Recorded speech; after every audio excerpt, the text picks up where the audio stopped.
नमस्कार साथियों, सार्थक पहल बदलाव हमसे में पुनः आप लोगों का एक बार स्वागत है। और मध्य प्रदेश लोक सेवा आयोग के द्वारा आयोजित मुख्य परीक्षा की तैयारी के लिए हम मुगल साम्राज्य पढ़ रहे थे। मुगल साम्राज्य में हम पिछले वीडियो में पढ़ चुके हैं कि शाहजहां, जहांगीर, और अब हमें पढ़ना है शाहजहां के संबंध में ही, और वो है मुमताज महल। मुमताज महल, जी हाँ, हम बात कर रहे हैं मुमताज महल की। मुमताज महल कौन थी? ये मुमताज महल, क्या नाम था इसका?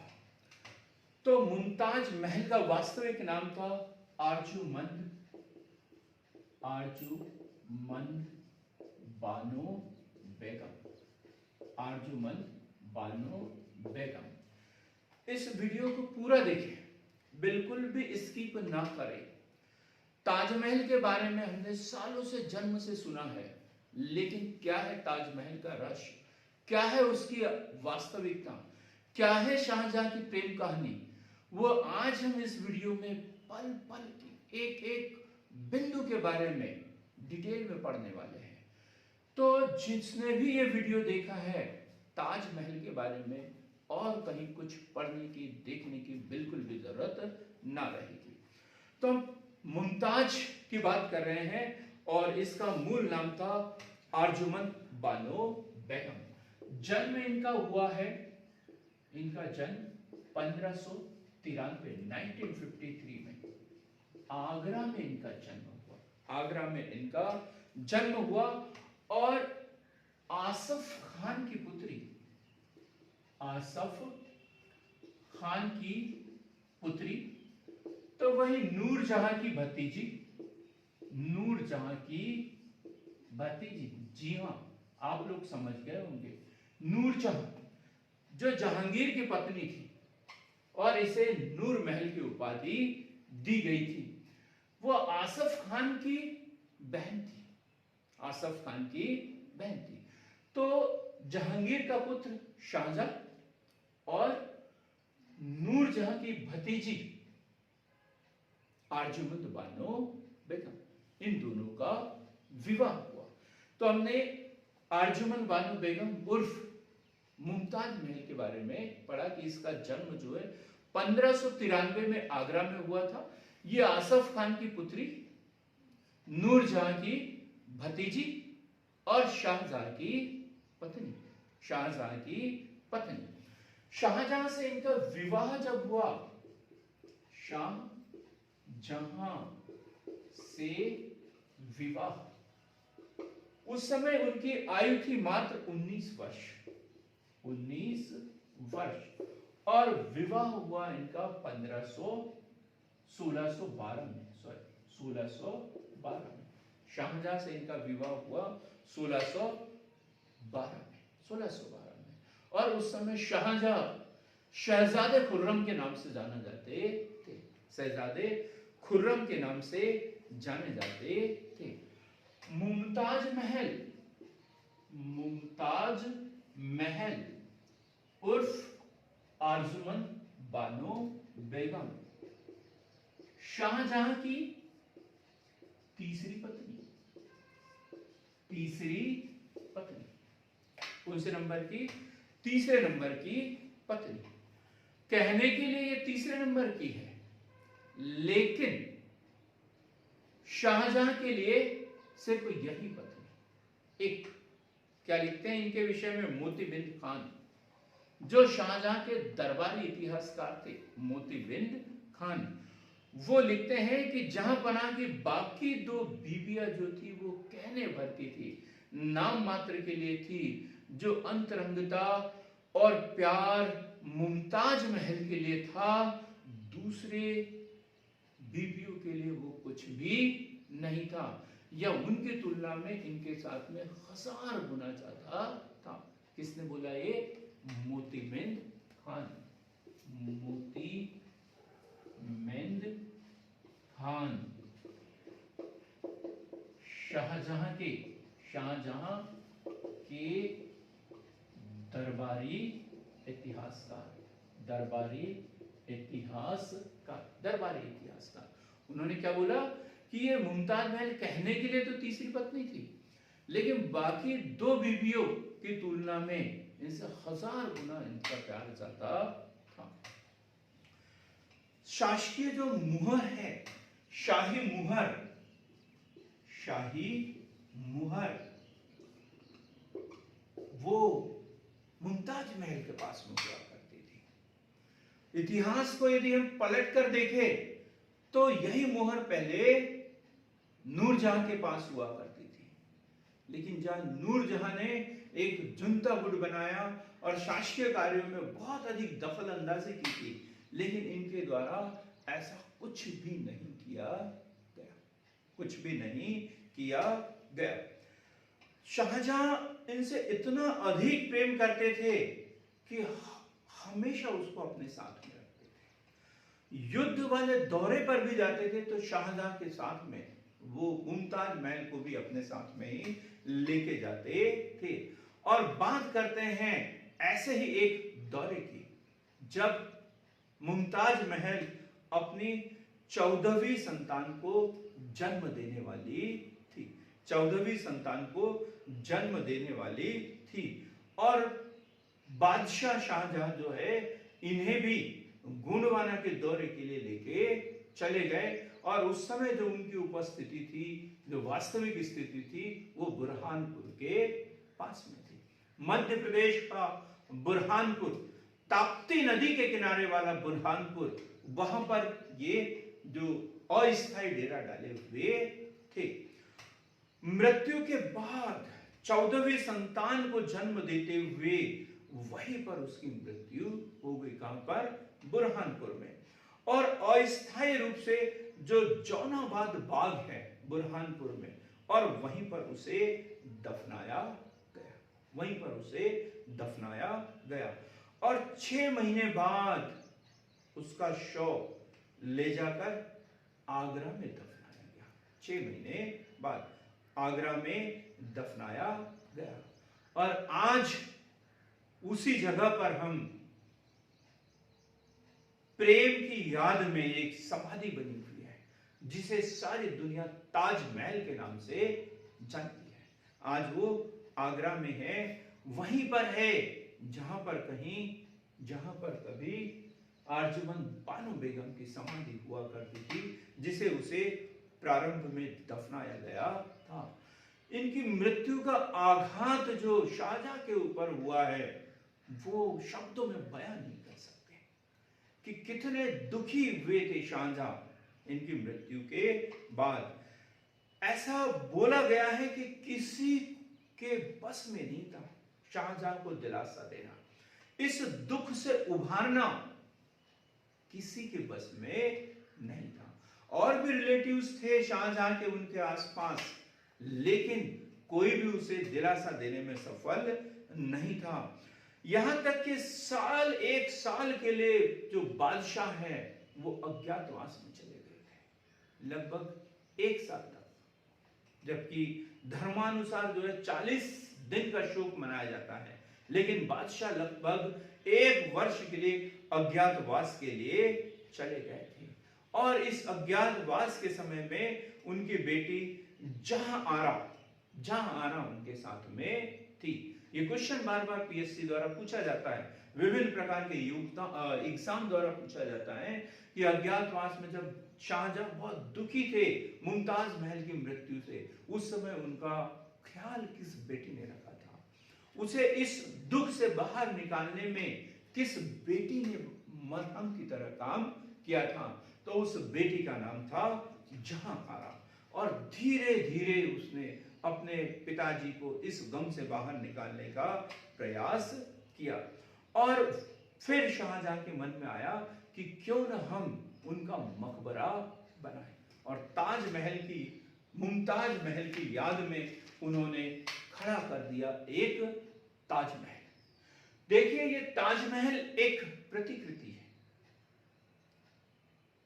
जो देखने में है। सोचिए, ताजमहल जो है शाहजहां के दिलो दिमाग में कैसा रहा होगा। वास्तव में हम देखें कि जैसा हम सोचते हैं वैसा कागज पे उतारने की कोशिश करें तो उतना कभी नहीं उतार पाते। तो सोचिए ताजमहल के बारे में शाहजहां ने कैसा सोचा होगा, कितना सोचा होगा, और तब जाके ऐसा ताजमहल हमारे सामने है। तो ताजमहल कहां पर? ताजमहल आगरा में। कहां पर? आगरा में। किस नदी के किनारे? यमुना नदी के किनारे। ताजमहल के लिए यमुना नदी का महत्व जितना ऐतिहासिक है उतना ही इंजीनियरिंग की दृष्टिकोण से भी है। प्रश्न उठता है कि ताजमहल यमुना नदी के किनारे पर ही क्यों बनाया गया है? और इन सभी प्रश्नों के उत्तर हमारे इसी व्याख्यान में मिलेंगे, इसी वीडियो में मिलेंगे कि यमुना नदी के किनारे ही ताजमहल का निर्माण क्यों किया गया। ताजमहल बनाने से पहले शाहजहां ने क्या सोचा था, किन इमारतों को देखा, कहां से उसने ये माइंड मैप तैयार किया था, पूरी बातें हम इसमें देखेंगे कि इस ताजमहल के ऊपर देखो क्या लिखा है। सोच देखे, किसी इतिहासकार ने लिखा हुआ है कि पत्थरों में धड़कती हुई आत्मा। क्या लिखा है? पत्थरों में धड़कती हुई आत्मा। क्या है ताजमहल? तो उसके बारे में लिखा है, कुदरत की हथेली पे खिला हुआ एक फूल। कुदरत की हथेली पे खिला हुआ एक फूल। क्योंकि ये जो गुंबद बना हुआ है ये उल्टे कमल की तरह उसके ऊपर रखा गया है। तो क्या लिखा है इसके विषय में? ताज क्या है? तो कुदरत की हथेली में एक खिला हुआ फूल, वक्त के रुखसार पर ठहरा हुआ एक आंसू। वक्त के रुखसार पर ठहरा हुआ एक आंसू, और tear drop on the cheek of time. और tear drop on the cheek of time. कई लोगों ने कहा है कि ये शब्द जो बार बार उपयोग किए जा रहे हैं, कई इतिहासकारों ने इन शब्दों का उपयोग किया है, लेकिन वास्तविकता में ये जो शब्द थे वो किसके हैं? रविंद्रनाथ टैगोर के हैं। भारतीय राष्ट्रगान के रचयिता, गीतांजलि जैसे अमर कहानी के रचयिता रविंद्रनाथ टैगोर। क्या कहा इन्होंने? वक्त के रुखसार पर एक ठहरा हुआ आंसू। क्या है ताज? कुदरत की हथेली पर खिलता हुआ एक कमल, वक्त के रुखसार पर एक ठहरा हुआ आंसू। इसका जो मूल नाम जो था, भारत का एक ऐसा ऐतिहासिक स्थल जहां विदेशी पर्यटक सबसे अधिक संख्या में इसे देखने के लिए आते हैं, तो इसका मूल नाम जो था वो था रोजा ए मुनव्वरा। मूल नाम रोजा ए मुनव्वरा। रोजा ए मुनव्वरा। रोजा ए मुनव्वरा। मूल नाम Roza e Munawwara. Town of light, English version यदि देखा जाए तो इसका क्या होता है? Town of light. इसे तेजो महले भी कहा जाता था। किसी समय इसे तेजो महले के नाम से भी जाना गया, और आज जिसे सारी दुनिया ताजमहल के नाम से जानती है। यदि इसका इतिहास देखें तो इसे बनाने में लगभग 22 वर्ष लगे। कितने वर्ष? लगभग 22 वर्षों का लंबा काल इसे बनाने में लगा है। आज हम सोच भी नहीं सकते इतनी शालीनता, इतनी सुंदरता लाने के लिए ताज महल निर्माण शुरू हुआ है इसका 1631 में। ताजमहल का निर्माण कार्य कब प्रारंभ हुआ? 1631 में, और ये निर्माण कार्य पूर्ण होता है 1653 में। लगभग 22 वर्षों की अथक परिश्रम के बाद में हमारे सामने जो ताजमहल दिखता है वो बनकर तैयार हुआ है। इसका मुख्य स्थापत्यकार जो है, मुख्य स्थापत्यकार यह ईसा मोहम्मद एफेंदी, ईसा मोहम्मद एफेंदी, ईसा मोहम्मद एफेंदी, जिसे हम लोग मोहम्मद ईसा के नाम से भी जानते हैं। तो मुख्य स्थापत्यकार कौन है इसका? ईसा मोहम्मद एफेंदी या मोहम्मद ईसा के नाम से भी जानते हैं। इसका एक स्थापत्यकार जिसने वास्तव में इसका मैप तैयार किया था और उसका नाम भी हम लिखेंगे, उस्ताद अहमद लाहौरी, उस्ताद अहमद लाहौरी।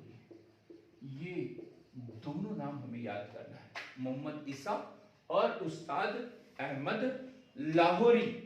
ये जो ताजमहल है 1983 में इसे 1983 में विश्व धरोहर सूची में यूनेस्को द्वारा शामिल किया गया। 1983 में इसे यूनेस्को द्वारा विश्व धरोहर सूची में शामिल किया गया है। लगभग 40 लाख विदेशी पर्यटक, लगभग 40 लाख पर्यटक प्रति वर्ष इसे देखने के लिए आते हैं। तो देखिए कि ये भारत सरकार के राजस्व का भी एक महत्वपूर्ण स्रोत है। 40 लाख पर्यटक इसे प्रतिवर्ष देखने के लिए आते हैं। इसकी स्थापत्य कला देखिए, स्थापत्य कला तो यह सिर्फ भारतीय नहीं है, अनेक कलाओं का प्रभाव इसके ऊपर हम देख सकते हैं। तो फारसी, इस्लामी, फारसी कला, इस्लामी कला, मध्य एशियाई व भारतीय, तीनों चारों कलाओं का सम्मिश्रण यहाँ पर देखने को मिलता है।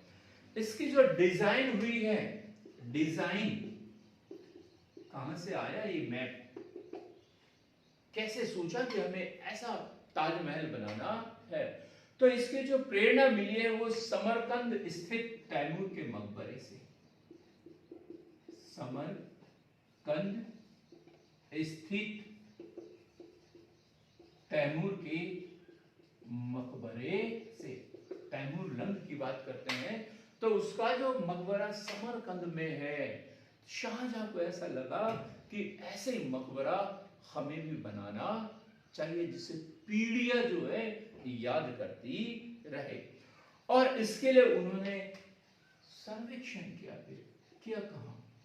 तो हुमायूं का मकबरा, हुमायूं का मकबरा, इसे देखा कि इससे भी कुछ हम ले सकते हैं। हुमायूं का मकबरा कहां पर है? ये दिल्ली में, दिल्ली में स्थित हुमायूं का मकबरा, जहां पर सबसे अधिक मुगल परिवार के लोग दफन हैं, हुमायूं के मकबरे में जो दिल्ली में है।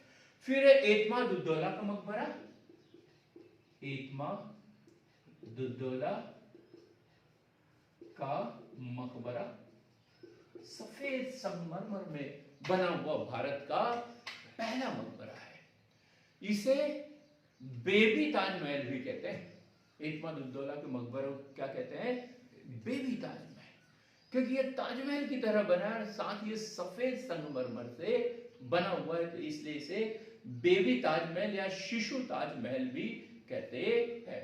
तो ये तीन, एक तैमूर का मकबरा, हुमायूं का मकबरा और एतमादुद्दौला का मकबरा, इन मकबरे से शाहजहां द्वारा प्रेरणा ली गई थी। श्वेत संगमरमर, कैसा है ये? श्वेत संगमरमर, इससे पहले जो मकबरे बने हुए, जो भवन बना हुआ है, जो स्थापत्य कला है, जो लाल बलुआ पत्थर से बने हुए हैं। यहां से हमें प्रश्न उठता है कि शाहजहां ने सफेद संगमरमर को क्यों चुना था। जो लाल रंग है वो रक्त का प्रतीक, खून खराबे का प्रतीक है, लेकिन जो सफेद रंग है वो शांति का प्रतीक है। तो इससे हम शाहजहां के मनोभाव की अच्छे से एक अनुमान लगा सकते हैं कि उसके विचार कैसे रहे होंगे। गुंबद इस देखिए, यहां पर हम देखें तो ये गुंबद देखने को मिलते हैं। तो ताजमहल का जो निर्माण हुआ है एक ऊंचे चबूतरे पर हुआ है, एक ऊंचे चबूतरे पर। जब ताजमहल बनाया गया तो सबसे पहले यहां पर एक बहुत ऊंचा चबूतरा बनाया गया है। एक वर्गाकार आधार पर सफेद संगमरमर से इसका निर्माण बना हुआ है। एक विशाल गुंबद है। ताजमहल क्या है? ये वाला, ये मुख्य ताजमहल, ये विशाल गुंबद। और ऐसा लग रहा है जैसे प्याज के आकार का। कैसे? प्याज के आकार का विशाल गुंबद है। इसके शिखर पर एक उल्टा कमल, शिखर पर उल्टा कमल सुशोभित है। और जो मुख्य जो ताजमहल है, यहीं पर शाहजहां और मुमताज महल की कब्र है। जो मुख्य है उसी के नीचे, ताजमहल के नीचे मुमताज महल और शाहजहां की कब्र है। खूब अलंकृत, खूब अलंकृत। गुंबद के आकार को इसके चारों किनारों पर स्थित छोटी गुंबदकारी छतरियों से और अधिक बल मिलता है। ये जो मुख्य गुंबद है, इसके साथ साथ इसके चारों ओर जो छोटे छोटे चार गुंबद बने हुए हैं, जो ताजमहल की सुंदरता में वृद्धि करते हैं। और इसी के कारण ताजमहल और भी अधिक खूबसूरत हो गया है।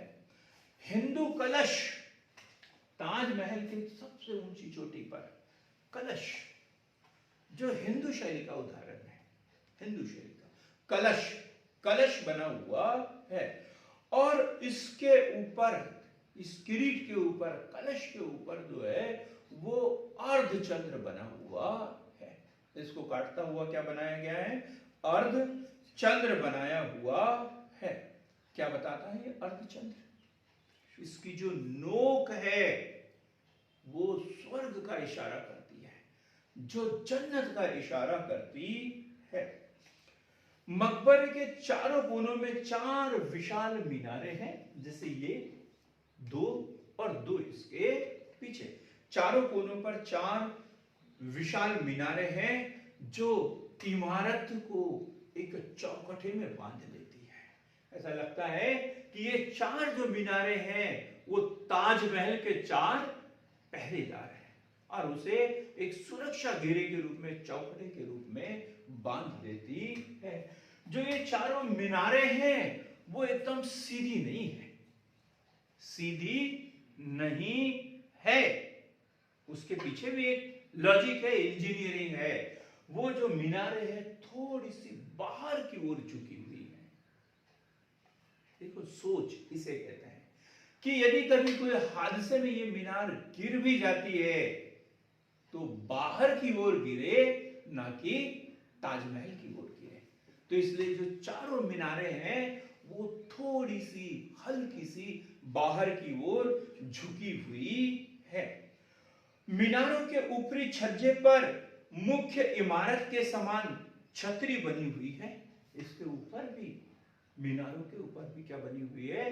ये जैसे यहां पर छतरी बनी है, वैसे इन मीनारों के ऊपर भी छतरी बनी हुई है। ताजमहल का बाहरी अलंकरण बहुत ही सुंदर है। ये जो बाहरी भाग है ये बहुत ही सुंदर, बहुत ही सुंदर। रोगन या गचकारी रत्नों से जड़ा गया है, पित्रादुरा जिसे कहते हैं। और पित्रादुरा मतलब रत्न जड़े हुए और पित्रादुरा प्रणाली का सर्वप्रथम प्रयोग जो है कहाँ किया था? एतमादुद्दौला के मकबरे में किया हुआ था।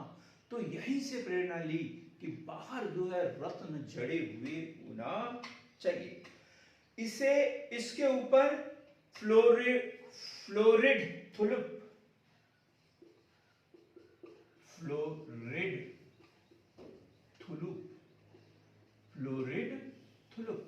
एक प्रणाली है, एक शैली है, भाषा शैली है, जिस शैली में इसकी बाहरी दीवारों पर लेख अंकित है। किस शैली में? फ्लोरिड थुलुप लिपि में है। अमानत खान नाम के फारसी विशेषज्ञ द्वारा ये तैयार किए गए। किसने तैयार किया गया है? अमानत खान नामक फारसी विशेषज्ञ द्वारा ये लेख तैयार किए गए हैं। जैसे जैसे ऊंचाई बढ़ती जाती है, इन लेखों का जो आकार है वो भी बढ़ता जाता है। क्या विज्ञान इसमें कि भाई यदि नीचे से देखे तब भी वो दिखे और तिरछे ना दिखे, तिरछे नहीं दिखना चाहिए। तो ऊंचाई के साथ साथ ये जो लेख है वो आकार में कैसे है? बड़े बनाए गए हैं। ताजमहल की सुंदरता में 4 चांद लगाते हैं यहाँ पर कौन सी? 4 बाग प्रणाली। 4 बाग प्रणाली है। इस प्रणाली का प्रणेता कौन? बाबर। कौन था? बाबर। इसमें क्या होता था? एक उद्यान होता था और उसमें नदियां बना दी जाती थी, पानी की बहती हुई 2 लाइनें जो एक दूसरे को संकुल पर काटती थी। और इन 4 नदियों को जो है स्वर्ग की 4 नदियां माना जाता था। क्या बोला गया इन्हें? स्वर्ग की 4 नदियां। ये जो उद्यान था इसको 4 जलधाराएं ऐसे काटती थी मानो ये स्वर्ग की 4 नदियां हो और फिरदौस की याद दिलाते हो। किसकी? फिरदौस की याद दिलाते हो। और उसके बगल में है यमुना नदी। कौन सी नदी? यमुना नदी। मैंने पहले भी बताया कि यमुना नदी का ऐतिहासिक महत्व जितना है, इंजीनियरिंग महत्व भी है। मतलब ऐसा नहीं कि ये जहां जगह मिली वहां बना लिया गया, नहीं, सोच समझकर यमुना नदी के किनारे को चुना गया है। यमुना नदी को भी स्वर्ग की नदियों में गिना जाता है। यमुना नदी ताजमहल के वास्तु का एक अभिन्न हिस्सा है। ताजमहल की वास्तु, जब ताजमहल की प्लानिंग की गई, उसका मैप बनाया गया, तब यमुना नदी को भी ध्यान में रखा गया था कि सूर्य जब चढ़ेगा तो उसकी परछाई कहां पड़ना चाहिए? यमुना नदी में पड़ना चाहिए। तो यह नदी इस इमारत के लिए एक बहते हुए दर्पण की तरह काम करती है, वास्तु का हिस्सा है। तो जो यमुना नदी है वो ताजमहल के लिए एक दर्पण की तरह कार्य करती है, जिसमें ताजमहल का प्रतिबिंब ऐसा दिखता है जैसे एक बहता हुआ ताजमहल यमुना नदी में भी बना हुआ है। प्रतिबिंब कैसा दिखता है? लहरों के कारण वो डोलता है, तो ऐसा लगता है कि एक बहता हुआ ताजमहल, तैरता हुआ ताजमहल, बहता हुआ नहीं, कैसा? तैरता हुआ ताजमहल यमुना नदी के अंदर भी बना हुआ है। दिल्ली के आसपास की, आगरा के आसपास की जो जमीन है, तो उसमें कुछ बड़े भवन निर्माण करने के लिए थोड़ी कठिन होती है। लंबी टिकाऊ यदि इमारतें बनाना है तो उतनी टिकाऊ प्लानिंग भी करना पड़ता है। तो ये बोला गया है कि जहां ताजमहल है वह 50 से अधिक गहरे कुएं खोदे गए थे और उन कुओं में आबनूस की लकड़ियां डाली गई है।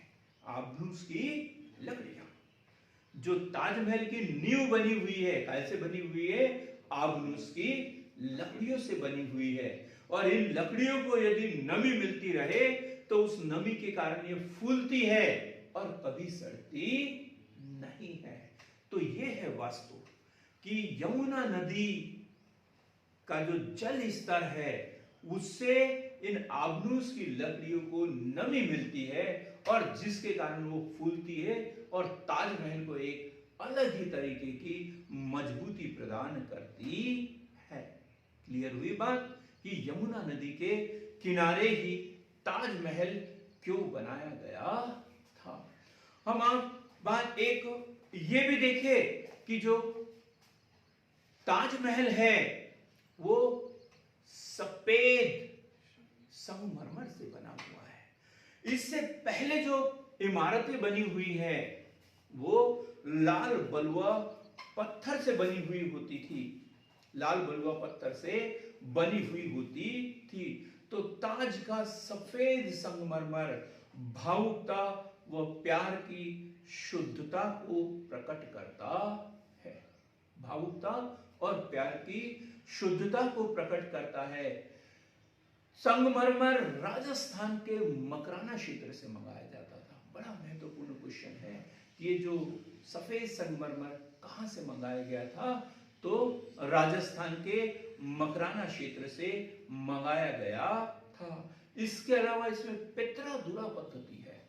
तो पित्रा-दुरा के लिए जो हीरे जवाहरात रत्न मंगाए गए हैं वो ईरान से, रूस, अफगानिस्तान, बगदाद, तिब्बत, चीन आदि से आयात किए गए थे। ताजमहल की सुंदरता चार बाग पद्धति हमने पढ़ा, जिसे अलहौद कहा जाता है। क्या कहा जाता है? चार बाग पद्धति को अलहौद कहा गया।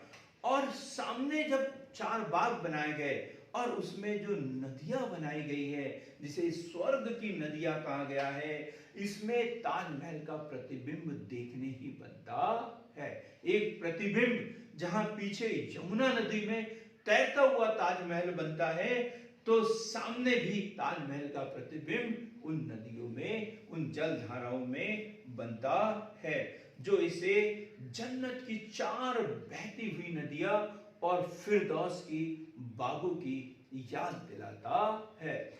तो मित्रों, आज हमने ताजमहल के बारे में ऐसी जानकारी प्राप्त की जैसे कि हमने ताजमहल को आंखों देखा हो। तो इस तरीके से ताजमहल जो है एक भारत के लिए एक अमूल्य देन है और अब हमें इसे जो ओज सल्फर के कारण जो इसका क्षरण हो रहा है तो उसे बचाने के प्रयास करते रहना चाहिए। तो मित्रों, ऐसे ही सार्थक पहल के साथ में जुड़े रहिए और हमारे चैनल को लाइक कीजिए, शेयर कीजिए, सब्सक्राइब कीजिए। अगले वीडियो में जो है हम फतेहपुर सीकरी का ऐसे ही आंखों देखा वर्णन देखेंगे। धन्यवाद।